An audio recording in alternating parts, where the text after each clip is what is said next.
From a collective intelligence perspective, the best setting as human beings, we do play sports in small teams. A jazz band, we started as a small group and a family, so we have a cognitive system optimized for small groups, but it has limitations. When you want to do big things, it can't work. You need to unite more people. So we shifted to pyramidal collective intelligence. It has, centralized power, chain of command, labor division, and a scarce currency. Because the scarcity of currency will create the concentration of power. One of the properties that we like in small groups, we call it holopticism. Holos, the whole, and opticism, see the whole. And so I know what I can do in my sports team or in my jazz band because I have a representation of the whole. I know what the whole does, so I know what actions I can do in the whole.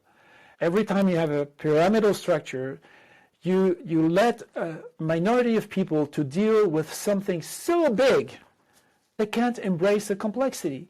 If you don't give them augmented holopticism, which distributed systems will need to provide, then they can't work.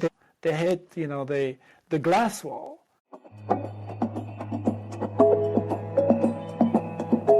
Welcome to Entangled Futures with Lucas Tawil, where we explore mutuality and conversations towards a world that works for everyone.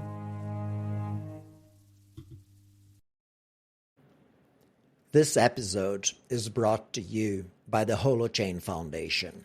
Holochain is creating technology that allows people to team up, share information, and solve their own problems without needing a middleman. Creating carriers that cannot be captured, Holochain enables privacy and holds space for innovation and mutuality. I first came across the project in 2018 during my journey into participative culture with Unspiral.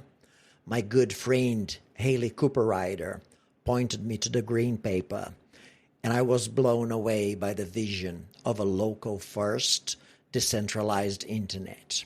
I worked for 5 years on the project and feel very grateful for the support with the show. Enjoy it.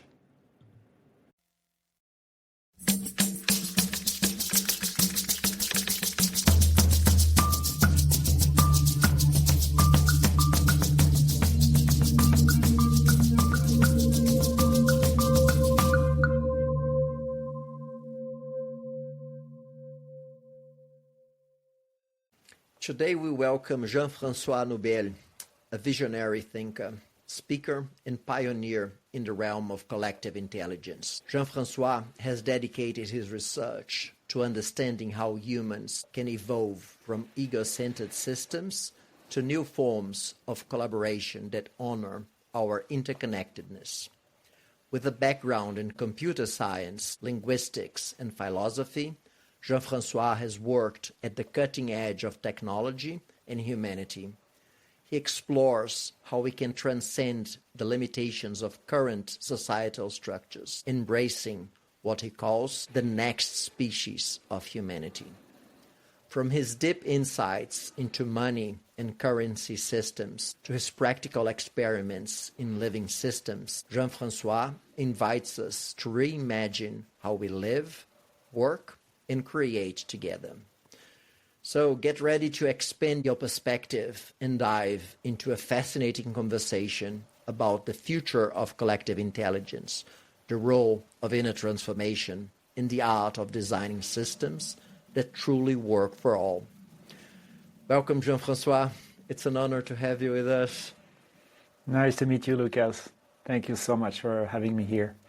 Yeah, I'm stoked to dive into this conversation. I would like to start with narratives. The materialists say we are made of atoms. I prefer to believe we are made of stories, relationships to place, life, and people. You also seem fascinated by narratives. What is the story we need to reveal about the stories we are telling ourselves?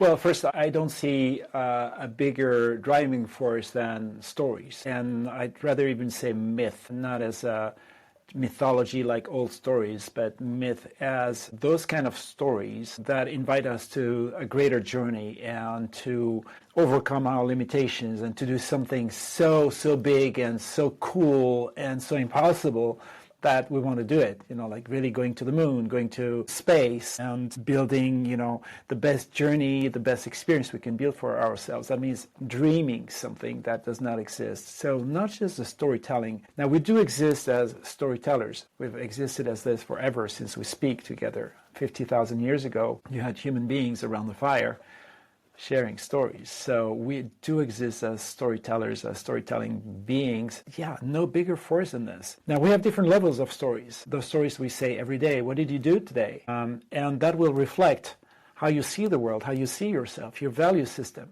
Every story that we share reflects that. We're like a hologram of a greater thing.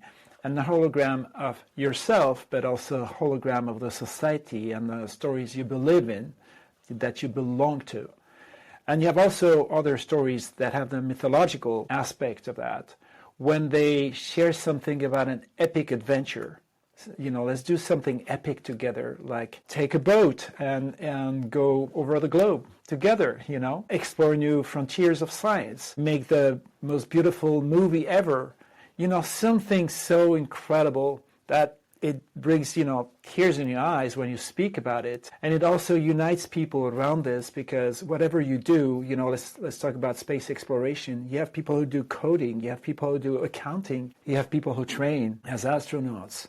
You have all sorts of people that if you ask them what they do, their story will say something greater, will connect their being into something greater with a sense of belonging and participating to something greater. So here we talk about the myth. And of course you cannot separate the everyday stories and the myth. They have some kind of entanglement. But understanding how those work, I think give us very powerful insights about social dynamics and also maybe understanding where the world wants to go, where consciousness wants to go. This gets me to Ken Wilber's A Brief History of Everything. We understand evolution where survival of the fittest work. Yeah, that explains how legs evolved. But it doesn't explain how you evolved from an arm to wings. You need 100+ consecutive mutations for an arm to become a wing. And you need 2 individuals to have viable offspring. We don't have a clue how this happens. And I'm with you. I feel this space of wonder is more likely to have instances than the subatomic particles in the Large Hadron Collider. Yeah. Jean-François, in your research, you mention unstated assumptions that are deeply ingrained in our culture. In Pokrafel's recent article, Towards a Commons Culture, he introduced me to the work of systems thinker Donella Meadows. In her article, Leverage Points, she points to the most impactful ways to shift systems. And one of the leverage points are paradigms. She describes paradigms as the shared ideas in the minds of society, the great, big, unstated assumptions. In her words, unstated because unnecessary to state. Everyone already knows them. Money measures something real and has real meaning. Therefore, people who are paid less are literally worthless. Growth is good. Nature is a stock of resources to be converted to human purpose. And there it goes, one can own land. Evolution stopped with the emergence of Homo sapiens. Those are just a few of the paradigmatic assumptions of our culture, all of which have dumbfounded other cultures. So if paradigms are the sources of systems, from them shared social agreements, system flows, feedback, stocks. Everything about systems is based on them. And her insight is so powerful because these shared beliefs are where real power lies when changing systems. What assumptions are we taking for granted? And what might be possible if we change them?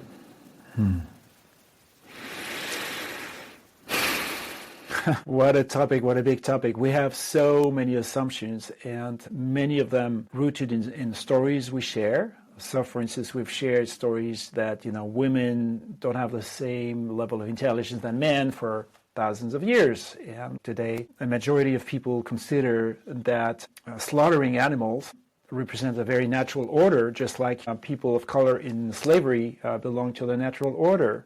I think the next generations will talk about civilizations today with some kind of like, wow, they ate animals. But I think we need even to go further in the very deep structures of language. Whatever language you speak has some forms of consciousness rooted in them, with layers and layers of thousands of years of different forms of supremacy. And so the supremacy consciousness that we can see everywhere, whether you call it racism, sexism, homophobia, religious orthodoxy, all these things, you can also find them in the very roots of the grammars that we speak today. Hence why I think we can't invent, brand new languages out of the blue like this, but we can hack. We can hack our stories and build new stories, but we can also hack our languages. I can happily share some examples that I've done for myself, because before talking on general theoretical level, I like to try things on myself first to see if they work.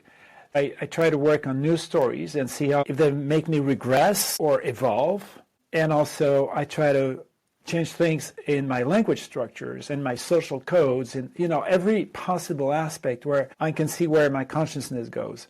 And by the way, I think maybe the underlying thing when we talk about evolution, when I say the word evolution, most people would see biological evolution and how we moved from dinosaurs to today's forms of life. But I think we need to talk about the evolution of consciousness, which includes a biological evolution, which includes the materialistic way to look at reality, but not only. And so back to living systems and human living systems with the storytelling. Yes, we have the storytellings, but we have also invisible architectures like the currency system that we use. The way you design a currency system, you can see it as social DNA. That means the social body that will emerge from that will change based on how you play with those currency systems. The way we articulate grammars in the way we speak or write will also completely shift the kind of consciousness that we have. And of course the biological aspect of it as well. I can put chemicals in your body, or I can change your DNA, and that can also, because of design, create new kinds of society and new kinds of human beings or post-human beings as well. So maybe we want to talk about all these things under the umbrella of design and what I call invisible architectures, because we don't see them physically. Currency design, you don't see it. Language structures, you don't see them. You can observe them, but you don't see them like seeing a bird or a tree outside your window. Social codes, you don't see them. The deep structures of narratives and stories that we share, you don't see them. The way we experience time, you don't see it, but we could also shift the way we experience time. So you see all these things, I put them under the umbrella of invisible architectures, and how do we become architects for emergence. And we could cover any of these topics, of course, if you feel interested in them, through practical examples or theoretical examples as well. Yeah, I'm particularly interested in the unstated assumptions, in how they create those systems you're describing on a fundamental level. There is this body of old ways of doing things that we don't even question or are aware of. It is in the realm of shadow.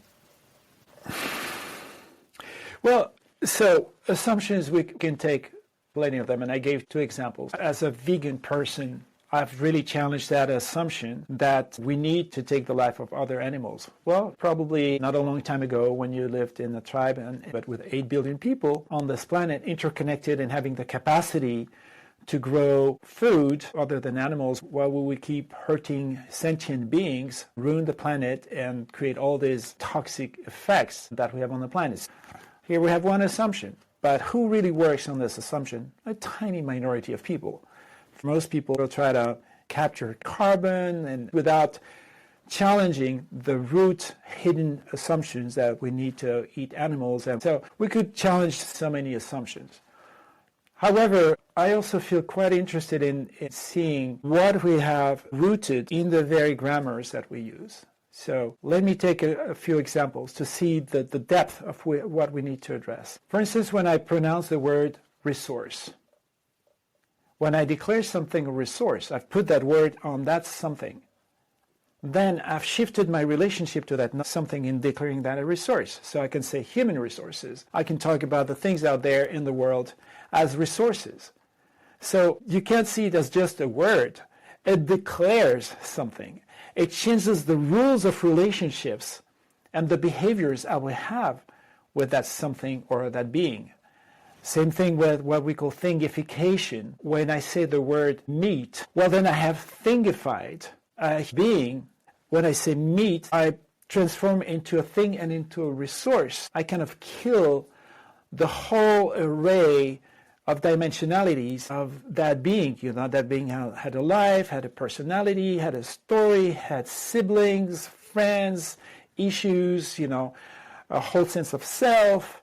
And then the persons also who raised that being and who killed that being also have their own story. So you have a whole web of experiences, human and non-human experiences, that you just kill right now by declaring meat.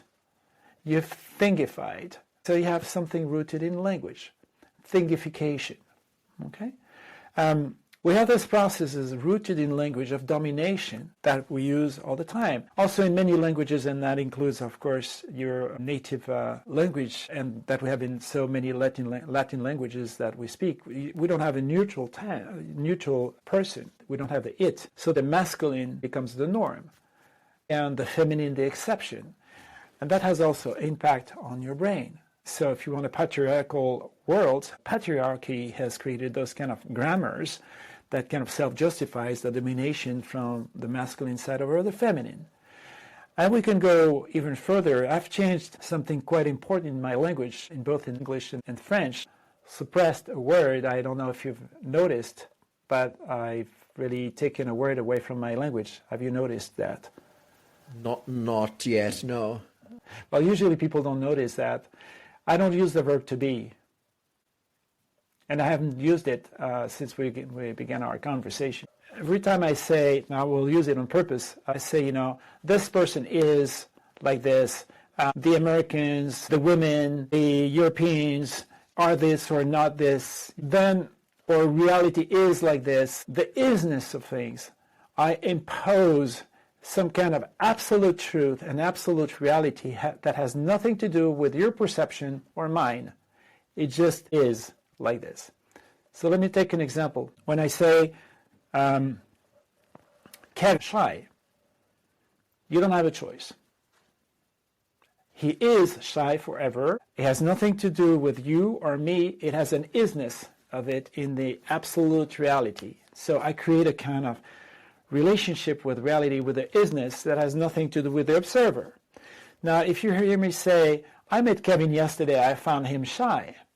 Or if you hear me begin my sentences with, I believe, I think that, I have the feeling that, all these things starting with I as the observer or as the creator of my own experience, then I don't apply this social violence onto you, because I just tell you, I see the world from this window, from my emotions, from my storytelling, from my way of thinking, from where I observe things. And you may see that from a different perspective. So, you see, moving from things are this way, where I impose a social violence all the time on you, and also I create a narrative on myself, where I don't even see myself as the creator of my experience. But moving from that to saying, well, I think that, I believe that, I have the opinion that, I have the experience that, then I create a narrative for myself first, where I grow and become more of an adult who take responsibility for how I see the world, how I experience the world, and offer that to you, and you may have a different way to observe the world as well. And we don't need to fight. We may want to add our perspectives, our emotions. So you see, removing the verb to be has helped me to shift, I think, to a greater embrace of reality with less violence in my everyday language. And now seeing the world from that perspective, when I see people say to be all the time, most sentences have the word to be in them. Things are all the time or are not. Well, I see the everyday violence and domination at play. I may look okay for, a casual conversation. Let's say we go to the movie together and you say, this movie was great. And I say, this movie was awful. We won't kill each other. We may argue a little bit, right? And let's go have a beer. But look at the conflicts in the world. The things that are good and are not good, that are right and are wrong, that are true and are not true.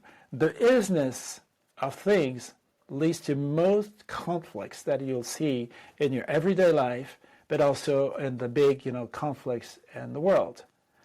So not only I believe we need to evolve our storytellings, but we also need to go to a deep scrutiny of our grammars, because the grammar can also embed lots of domination, alienation, supremacy that we can observe in our everyday language.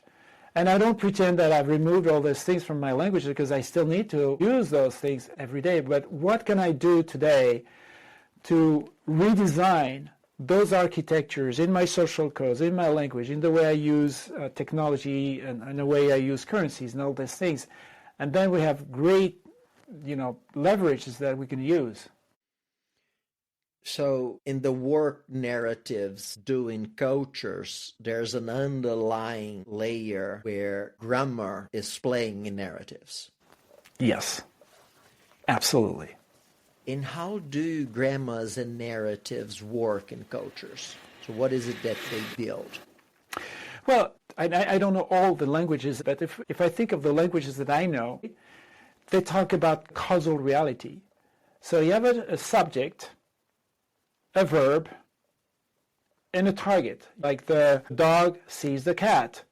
The dog runs after the cat climbs in the tree. So we have a very causal language, which we can modulate, of course, with, slowly, fast, with joy, with all these things. But mostly we have things that talk about causal events, a cause and an effect. And does reality always work with causes and effects?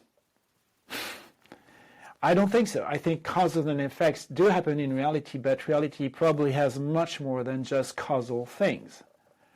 But our languages cannot address that part of reality that we can experience in our consciousness, in our intimate life. For instance, doing the experience of synchronicities, where that event A and that event B, they have a meaning to you as the observer, as you experiencing those events. And they have a special meaning, a special storytelling, but none of these events exist as the cause of the other.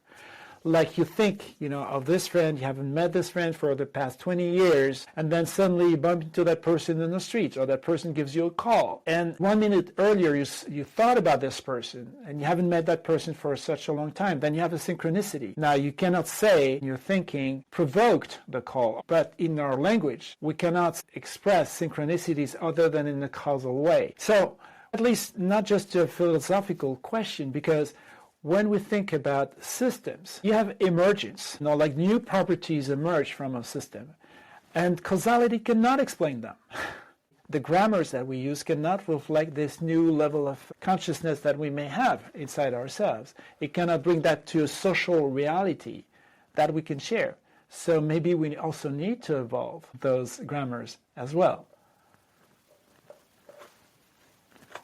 It's very interesting because for a very long time, grammars existed in the realm of spoken languages, right? We have seen the emergence of the Greek alphabet, and technologies around language have hugely transformed how we experience the planet, right? Once written language was around, huge geopolitical transformations emerged from that. It created huge centralization. The Catholic Church emerges on the back of the written language, right? The evolution of the Greek alphabet, hordes of monks copying the Bible and spreading it around the planet.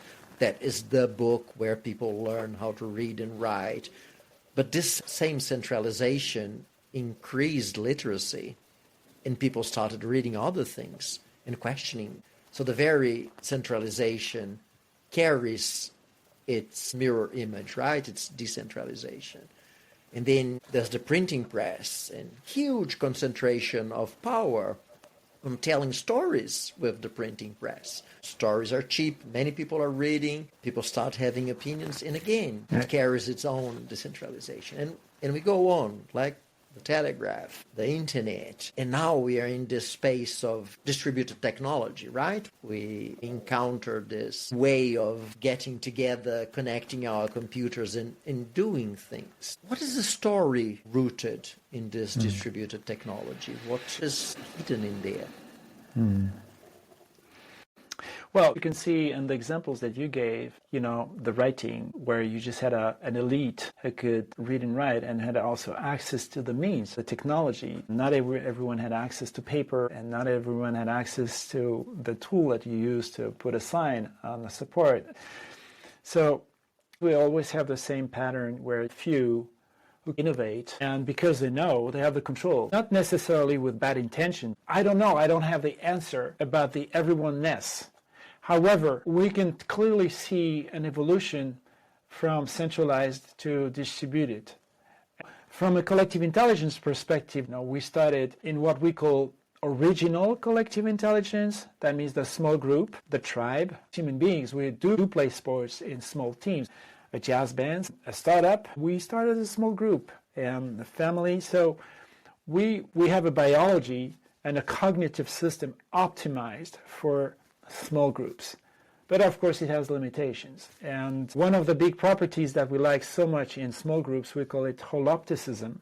Holos, the whole, and opticism, see the whole. And so I know what I can do in my sports team or in my jazz band because I have a representation of the whole. I know what the whole does, so I can know what actions I can do in the whole.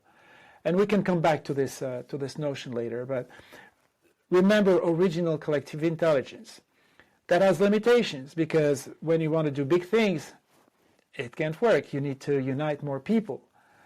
And so we had that evolution and we shifted to pyramidal collective intelligence, which still prevails today.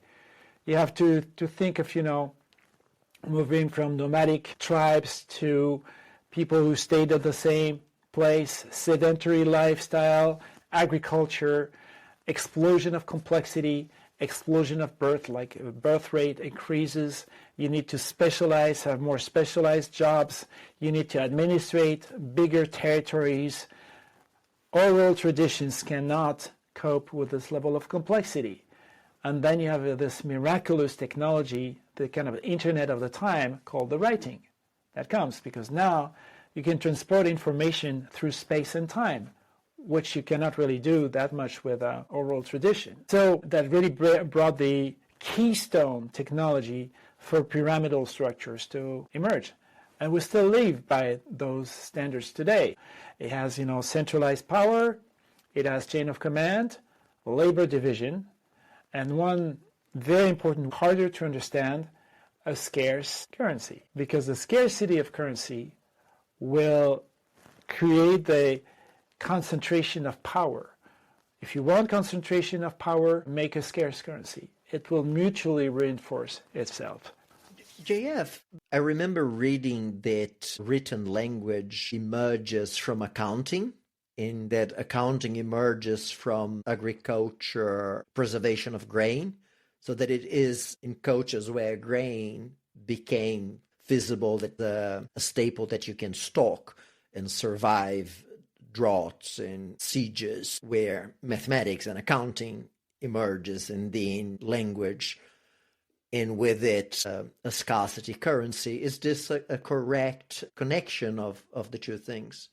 Yes, very likely written language came from accounting. You need to represent big quantities, you need to memorize data, you need to write in stone, if I may say so, a contract, an agreement, because verbal agreement doesn't bring a memory. So you can create an independent support on which you can see, well, I owe you this amount of work or cattle. So yes, very likely it began with this. And so writing currencies and writing abstract language that led to philosophy and poetry, all the abstract language, they probably have the same origin, the same root, and then they took their own course in specialization, and then it led to specialized forms of language. Engineering language, you have medical language, and accounting means that some people needed to specialize into this, just like we have coders today. The coders of the time, they knew how to read and write, and how to deal with those complex grammars, because it complexifies very, very quickly, you know. How do you define time? You know, do I owe you something next week? In 10 years? How do you describe those items of the I owe you or you owe me things? How do you create abstractions about agreements that we have to rule the city together, you know, on the territory together? How do you define the laws that we agree on? And then how do you write the stories also? Because then you have to write stories just for the sake of remembering things or creating a legal system, you know, like you have a legal system and then you didn't play by the rules, then you have a story to share and to write down and all those things. So it very quickly complexifies, and with lots and lots of abstractions and things that don't have a physical existence per se. They have an existence in our mind in the way we tell a story. Like if I say, you know, you owe me 10 hours of work, it doesn't have a physical existence. Yeah, and there's something really interesting in this scarcity-rooted story, right? Everything is intermediated. Everything has to go through this central power. And we're finally getting to technological possibilities where we can have disintermediation. What emerges from disintermediation? Well, maybe first, before we go into the disintermediation, maybe we need to understand a little more about intermediation, because you really bring something so important here. Yeah. And that we call the middleman. The middleman has the role of guaranteeing always, all the time, three things. And it doesn't matter which, you know, period of time you look at it, you know, 10,000 years ago or today, you'll see those three things happening all the time. You have players or identities. So did person A have a contract with person B? Or does person A owe that amount of livestock or work to person B? So you have technically what we call players or agents. I prefer the word agent, kind of more neutral. The middleman takes care of agents, the identity of agents. So whether we do banking, carpooling, chess contests, you have players, you have agents interacting with one another, and you need to know which agent did what with that other agent. Second, we play games, we play rules. So do we play chess? Do we play elections? Do we play money transfer? Do we play carpooling? Do we play medical advice or, you know, medical acts?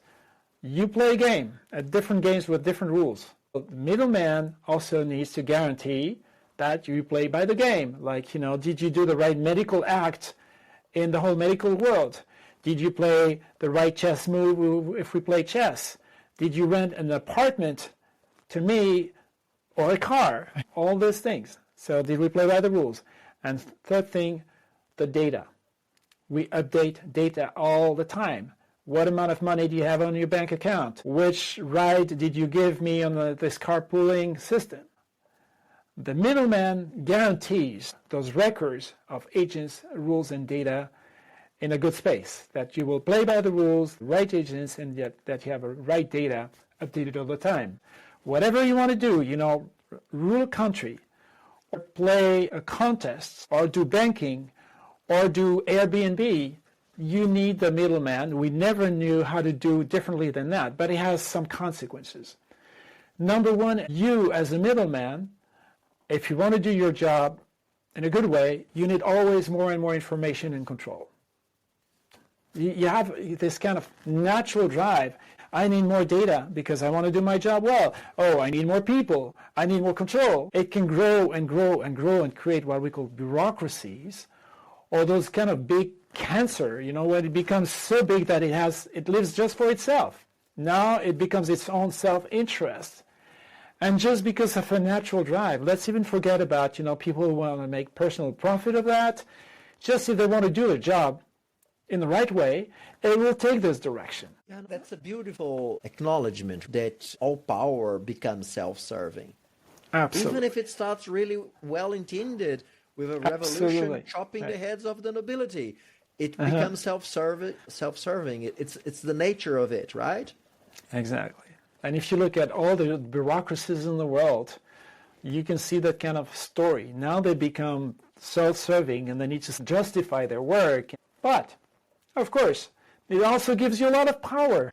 I mean, that makes it so hard to resist because it'll give you advantages. And of course, as an elected person, you want to vote the laws that will serve you better than other people that you don't even know. So the middleman has a very strong efficiency, but a very poor resilience.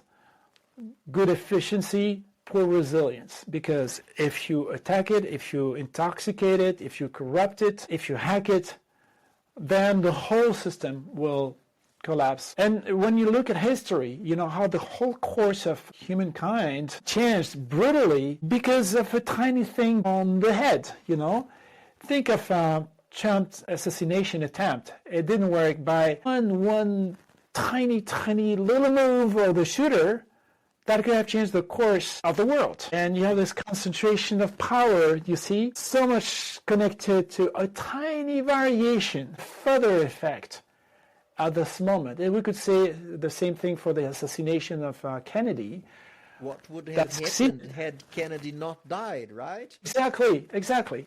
And you can see likely have never had autocracies in South America, in Egypt, Somalia. He would probably have held his opposition to autocratic capitalism regimes, right? That became the norm after he died. Same thing with the First World War. Also, every time you look at history, you can see the link between the feather effect and the concentration of power. So the middleman existed because of evolutionary advantages. It allowed to do big things with big numbers of people in a pyramidal way. But now we hit the limits of that.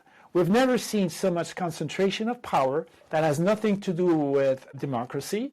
We've never seen such a concentration of money because it goes along together. Concentration of money creates concentration of power, that creates concentration of money, that creates concentration of power, and so on, okay? It's a vortex, right? Absolutely, kind of positive feedback loop.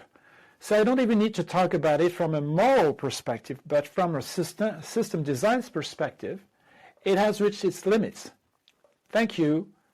Bye-bye. Let's now move to the next step.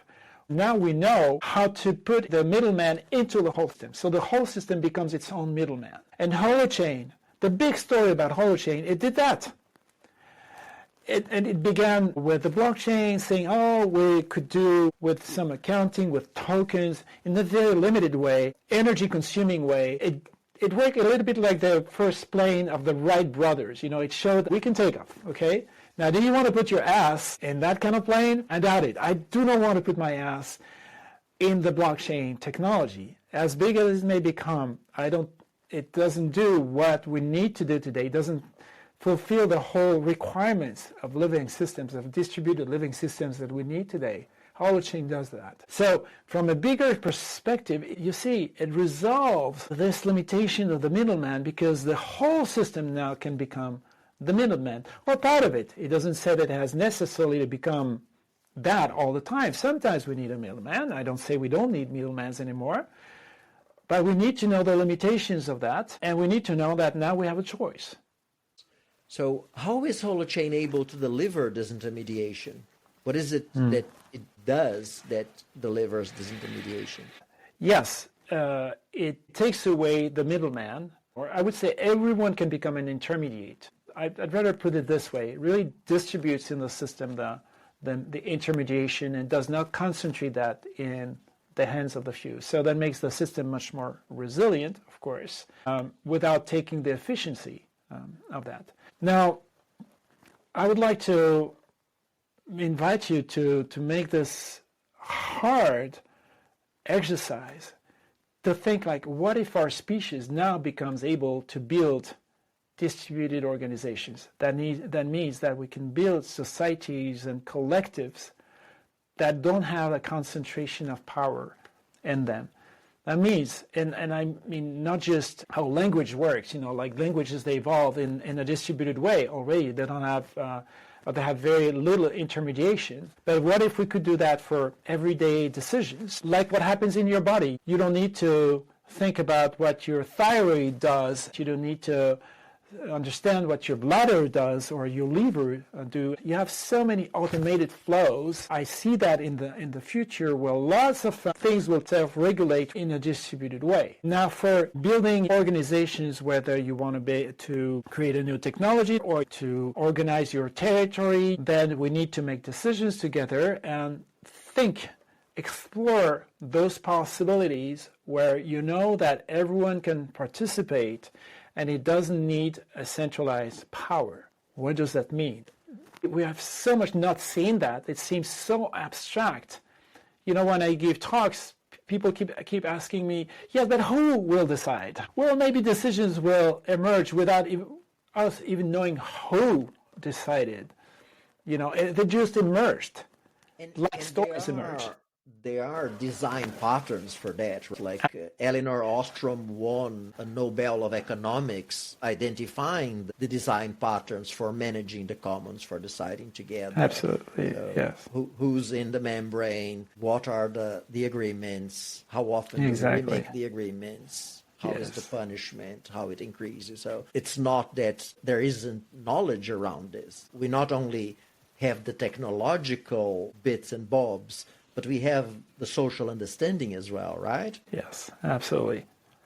So you see, we talked about language, and notice how we shift from a very mechanical language that we had so far in the past into a more biological language. We talk about living systems, we talk about language, we talk about social DNA. Those organizations have much more aliveness than the kind of mechanical command and control. You need a mechanical dialectics when you do pyramidal things, because chains of command need to work in a very mechanical way. Otherwise, how could they work? They also need to have domesticated people, because chains of command work with predictable people. Whatever you think, whatever emotions you have, whatever your personal story, up to a certain degree, of course, but this next Monday at 8, you will go to your work, and you have a long training to separate your inner being, which you hardly know, with your outer doing, for which you have such a long training. You went through long years of studies to learn how to do things, and to annihilate your inner self. Everyone needs to learn the same stories, to repeat them in the same way, and don't go too far in challenging those stories, because you'll have trouble. And I may come back to that later, by the way, of the importance of that challenging the mainstream stories. But you see, the pyramidal collective intelligence world in which we still live today is still highly dominant, but hitting the limits, the hard limits everywhere. Every time you have a pyramidal structure, you let a minority of people to deal with something so big that they can't embrace the complexity. No fucking way they can do that, by design. Even if you have, well-trained people, good intention, not corrupted, not interested in big money and all these things. It's a matter of surface area, right? Absolutely. Very poor surface area. So they will always become the bottleneck for a system that needs to make decisions everywhere. If you don't recruit all the agents in the decision-making process, in the action-making process, if you don't give them augmented holopticism, which distributed systems will need to provide, then, they can't work. They just hit the wall now. Hence why we have an evolutionary need, not just a political philosophy here, but life needs to evolve this way. Our species needs to evolve this way, otherwise it can't make it. No more than oral tribal traditions could make it to face the complexity of the world that grew up in front of them, that they had created themselves.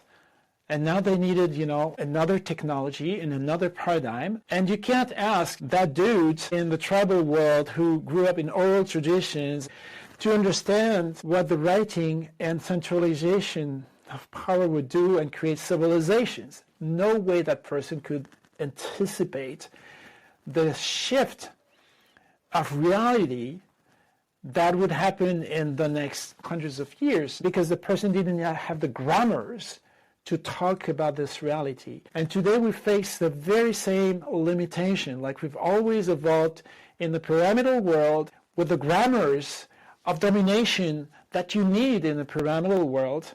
But now we need to make it a distributed world, but we don't have even the grammars for the everyday language and sharing the reality. So I feel myself, exactly like the tribal man or woman, starting to see, something bigger may emerge, and the writing does that thing, but I can't really see because I don't have the grammars to talk about it, to represent, to have a social representation, to have story sharing about this. So now we face this exact same challenge, but we have to do it in a matter of years, maybe a couple of generations, no more. So what a challenge. We need distributed technology because now you can become yourself, I can become myself, everyone can become themselves as a unique agent, as a combination of so many unique things. You told me before in our previous conversations how much you love sailing, and you've done journalism and so many other things, and you've raised children in a specific way, you've created a school. All of us, we have those kind of unique patchwork of so many things that we do. How do you want this to fit in a pyramidal structure? And how do you want to build a society with so much unique profiles if you want to create that in a different way than pyramidal? We need to deal with complexity, and we need to deal with emergence. That means we need to deal with living systems. And those technologies, those infrastructures, they just arrive. They just began. Now we can allow ourselves to think of new social organisms, and that means the storytellings will look very, very different. The same kind of difference between the narratives of a tribal person versus a civilization person. But also the grammars that we use, for language, the grammars that we use for accounting. So you see, language speaks about causal things, like in chains of command. But now, what if we need now to become more aware socially of synchronicities? What if we need to become socially aware of emergence that we cannot explain through causal language? How do we build those grammars in our everyday language? So those things will certainly emerge. But you see, we have some creativity ahead of us, and I don't think many people understand the magnitude of that evolution just happening. And so back to, to Holochain and this intermediation, hence we see the greater story than just yet another technology. I see these new level of meta writing, a meta storytelling, something that goes way beyond what we've already seen, and that will transform us internally as well. Our psyche will completely transform in those new realities. Our languages will completely transform in these new realities. Currencies also will transform. We cannot see currency as just tokens of debt that we exchange anymore. They'll become a language of flow, a language of currents, a language of non-linear thinking, of complex realities, just about to happen. So, Jean-François, do I understand correctly that you see Holochain as a way to tell stories about the stories? It is a space to create agreements about agreements. Exactly. A metagrammar that allows you to compose new grammars. What kind of agreements do you need to do carpooling? What kind of agreements do you need to deal with clean water? What kind of agreements do we need to build education at a local space, in a local environment, or a global one? What kind of language do we need for global things at the earth level, which we need? We can't just go back to local communities. I hear so many people say, hey, let's go back to local communities. Yes, and no. I mean, yes, okay, local and global. So in this new story that contains stories, in this new rule set framework, what do you see Holochain doing? So it opens this possibility of telling many stories, of having many roles. What emerges from this? Well, first, currencies themselves. So currencies as a new language of wealth, a new language of flows. Money, as we know, creates a one-dimensional language for trading movable wealth. So you can see currencies today as kind of living stories. They catalyze new stories. They seed new stories. They seed new ways to look at the world. Some kind of grammars for new stories to emerge. Holochain can do that. And hopefully other technologies, of course. We have to see, just like, the birth of writing, new technologies will arise here and there, and hopefully will create an ecosystem so that distributed living systems can emerge. So there's a space of having visibility to flows and how they connect to the agreements of specific communities. There's another layer related to mutual currencies where the currencies can represent real things rather than a scarcity fiat currency. I'm particularly interested in representing real wealth. So your capacity to write a film or a book, and how can we generate within our communities credit on a way that is mutual but not sucked by intermediators, how we can create our wealth based on the very existence of the things we create. Well, one of the important things here, let's not go into a one-fits-all system. Hence why Holochain doesn't mean a one system, but a Lego that we give to people so they can compose their rules. Because what kind of tax system will they do? Do we take a 10% for every transaction as a VAT? So the design of a tax system, how do we mutualize the wealth that we see? So we just we formalize in a new grammar things that already exist and that should reflect and put in dynamic motion our value system and the way we see the world. Hence why we can see currencies as dynamic stories. It has a story in it. JF, I'm hearing you telling the story of Holochain, and you've been telling the story of Holochain for at least 6 years, if not more.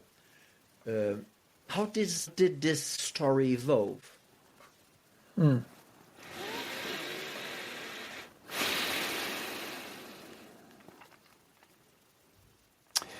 know what?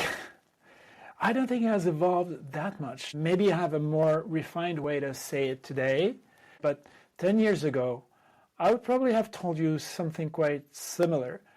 The things that evolve goes more into deepening it than taking a different course. Maybe where I would add something, I think artificial intelligence will play a huge role in this.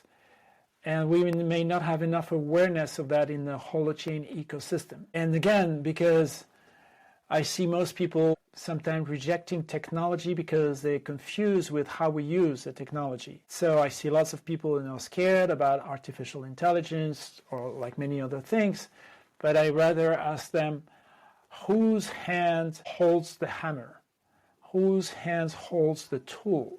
That's a more powerful question than the technology itself.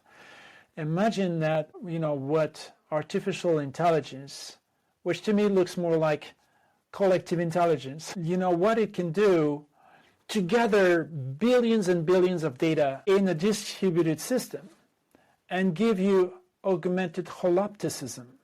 Like, what kind of angle and state of the system do you need to see from what you do as a doctor, as a parent, as a citizen, as a journalist, as an old person, maybe who will die soon, and whatever.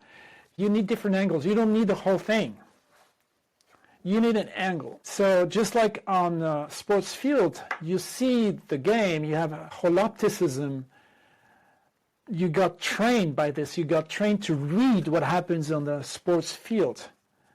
And maybe as a spectator, you don't play, but you so much love this dynamic relationship between the player and the whole. And you have this fascination of this. Okay, so it gives us pleasure to experience holopticism because it gives you the range of possibilities because you get informed about the whole and not in a chain of command way, but because you have the sense of the whole.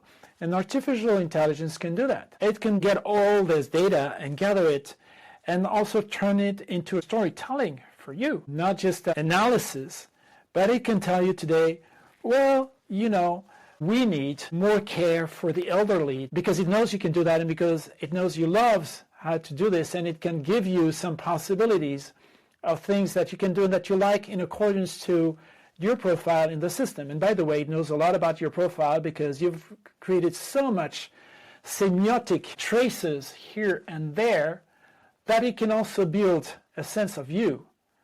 And a sense of you doesn't mean something bad per se. I feel terrified if it goes in the hands of centralized power, yes. But if it gets anonymized, if you have access to that information for yourself, and you decide who you share it with and what for, I feel totally okay with this because we already do that. So where I would see myself evolve those past years goes into the artificial intelligence, which to me seems more like some form of collective intelligence, which also embraces the biases, of course, and the intoxications that it can have as well. So we need to work on those questions. But I see the combination of holochain and distributed systems technologies with artificial intelligence as the next leverage for a huge, huge evolution there. Jean-François, it's so inspiring to hear you speaking of holopticism as this sensing of each other, you know. I feel like there's a tango playing and we're dancing and I think, oh, I got it. And this is our intention to create a space where we can see each other and where we can create together in flow, in joy, rather than in dread, in this upward spiral. I love how you brought it and wrapped it on a way where I feel super comfortable to speak about it. I couldn't articulate it in a way that I felt generative initially, and it feels like the perfect place for us to wrap it. I think we have a very well-constructed first step into this space. Very, very thankful for your time and your brilliance. The glint in your eyes is just huge inspiration. Thank you very much. Thank you. Thank you so much.